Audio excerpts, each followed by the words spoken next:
My best friend is a boy. We had this brilliant idea. Let's get a place together. My dad's not cool with it. Human nature is like if they're living together, they're going to hook up sexually. Something is going to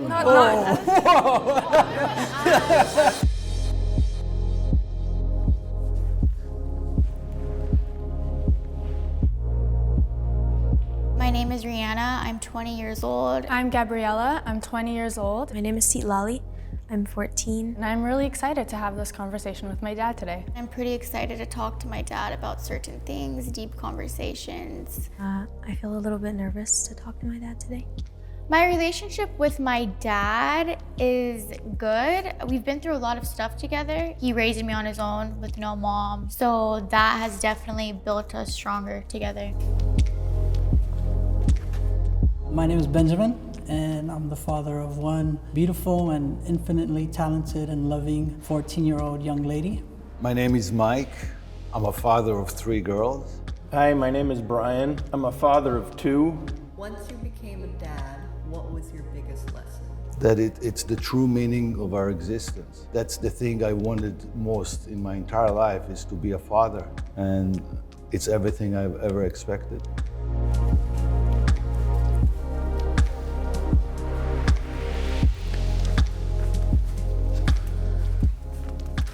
I'm Gabriella, and this is my dad, Mike. I'm Mike, and this is my daughter, Gabriella. My name is Benjamin, and this is my beautiful daughter, Lali. My name is Lali, and my dad is Benjamin. Hi, I'm Rihanna. This is my dad, Brian. This is my daughter, Rihanna. Daughters, please go to the left. Fathers, please go to the right. Step forward if you agree with the statement. Daughters must be raised differently than sons.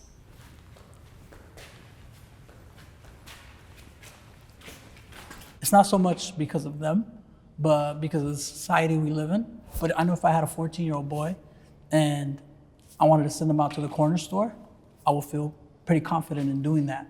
But for my daughter, it's a different situation, and it's not her fault. It's because of society, like I said. I agree. Where I have to be more careful. She's very strong and capable of, defending herself in a lot of ways. But at the end of the day, She's not as big and strong as a dude. you know? and I'm gonna worry about that. So because of that, I feel I have to be more protective of her. I agree. And defend her. I agree. It's exactly the same thing.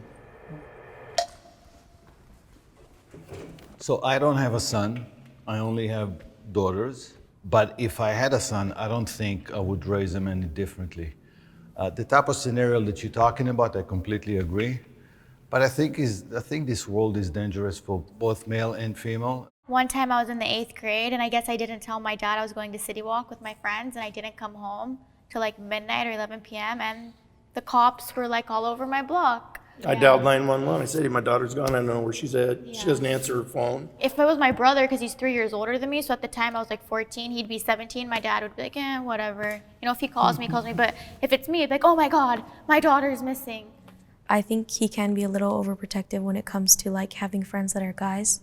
I think he assumes a lot, and I think he should just assume the best, not the worst. Me too. Just a cool friendship. There are no guy friends. No, I'm just kidding. I wouldn't let any boys in our apartment in Burbank, especially not in your bedroom, Yeah, my best friend is a boy. We're very, very, very close. And we're both in between housing situations right now for when we go back to college. We had this brilliant idea. Let's get a place together. We're best friends. We hang out 24/7. My dad's not cool with it. I'm just not going to challenge it because no reason to. Why aren't you cool with it, if you don't mind me asking? Because I think there's a place and a time for everything, and I don't think that I'm ready for her to move in with a guy that I don't know. And human nature is like if they're living together, they're going to hook up sexually. Something is going to That's just my opinion. It would never happen between, there's no way ever. Can I ask you this?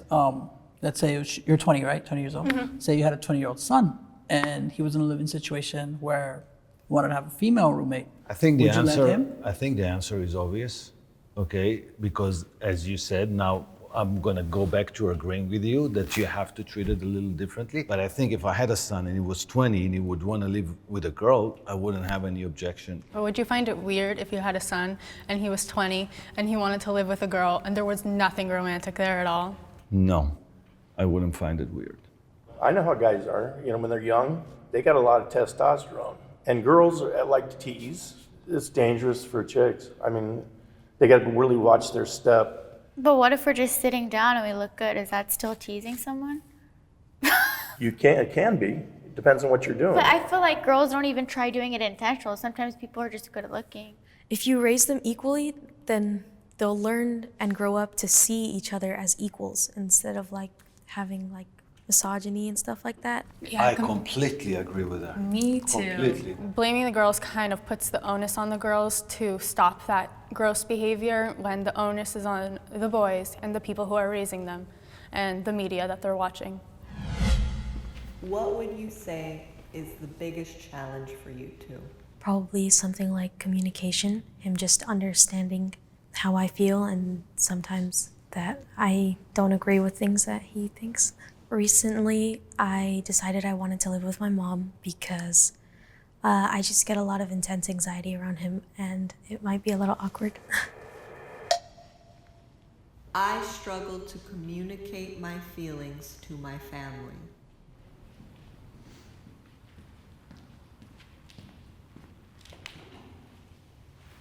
A lot of the times, I just don't know how my dad will react to some of my feelings and I don't like for him to see me upset because I know it upsets him a lot.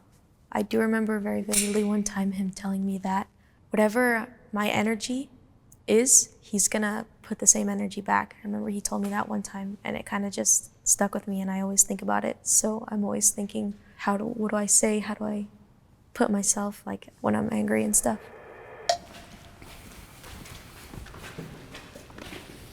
I feel that I've been a very open father and understanding, and I try to let her know that I'm not going to judge her. I'm not here to judge her. I'm here to help her. I definitely feel that she doesn't feel comfortable expressing herself to me fully, and it's so strange, you know, because we grew up so close. We grew up so close. Like we were together all the time. I feel like when she became a teenager, it was like all that changed, everything. It was like an alternate universe. Like, what is this? What is going on? You just have to give her some space. Definitely. I don't know, I guess it scares me a lot to disappoint him. That makes sense, but just know that you're never gonna disappoint me. Like nothing you do will ever disappoint me. I love you infinitely for who you are and I accept you fully for who you are. I love you unconditionally, okay? Sorry. It's okay, love. It's okay. Yeah, it's totally okay. You don't disappoint me, you never will. I didn't really have my mom to run to when I started my period, like all the girl things, literally. Like, yeah, I see my mom here and there, but my dad took custody of me at such a young age, so that made us like have a really strong relationship. He's also like my best friend. I tell him everything. I tell him who I'm dating, this and that. And the cool thing is about him is like dads could be like, don't do this, don't do that. But if anything, he just gives me really good advice. That's really sweet. She hides about 20% of stuff from me, and I hide about 20% from her. She doesn't tell me everything because I don't want to know too much, you know. So I went through a lot of mental health stuff and physical health stuff in the last 2 years. When I was 18, I wasn't ready to say anything to anybody. I'm a very private person, and my dad is too, so he understands. And he never pried, and he never asked too many questions. And I like to keep everything that was going on to myself because otherwise it felt like I was including more people into my problem. And the second time was kind of when it hit me, like, I can't do this alone. And I need my biggest support system to be there for me. And it's always going to be my parents, especially my dad. We went through this together. I mean, she had to go through this. I was there just to support her, and so was her mom. But it definitely made our relationship so much stronger. I mean, I wouldn't have it any other way. Nobody wants to be vulnerable in front of their family, but you know, if you're vulnerable, if you get sick, your kids are there to take care of you. My health broke down. I'm on kidney dialysis. She takes me to dialysis 3 times a week. She feeds me. I just go, Rihanna, I'm hungry. I feel like my dad takes care of me by paying my rent, paying my car insurance, getting me anything I need. So the least I could do for him when his health isn't good is take care of him. So my grandpa died 5 years ago. My dad went to go be in Israel, say goodbye to his dad, spend time with his family. But my dad was there for a month, and we didn't see him for that month. And I realized a couple years later that he went so he wouldn't have to grieve in front of us. It just made me sad that he felt like he couldn't do that, and now I understand why. I know that I'm the backbone of the family, and and I'm the only man of the house, so I wouldn't want to see myself breaking down in front of any one of my family. I don't think there was a situation that I needed to, but I wouldn't think that I'd be comfortable opening up that much. I feel similar. I feel like I have to be strong just because I can't show her what I'm going through, because then I'm kind of putting her through it, similar to what you said. You know, just recently she made a big decision. She decided that she wanted to stay with her mom full time. Since she was 2 years old, we've always shared custody 50-50 down the middle. So I went from seeing her half of the time to here and there, and it hurt me a lot. It hurt me down to my core. But at the end of the day, that was her decision, and she thought it was best for her mental health. So I agreed with it. But I can't sit here and say that night I didn't go home and cry, you know? But obviously that's not something I want her to see, because I want her to be happy regardless of anything. Raising a 14-year-old young lady, being a man myself, there's a bit of a disconnect. And in this world of social media and instant gratifications and all these things that we have to deal with, it's the biggest challenge I've ever had. I have had moments I felt like I failed my family.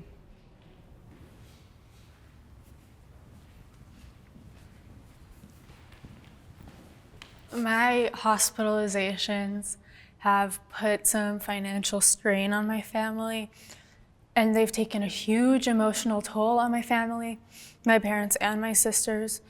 And the first time it was like, yeah, this is horrible, but we have to get through it. And the second time, I just kept saying to myself, I can't believe I let this happen again. I can't believe I'm back here, and I can't believe I'm doing this to my family all over again. I'm really insecure about things that I do and just myself in general. So I constantly feel like I'm such a disappointment to especially my dad.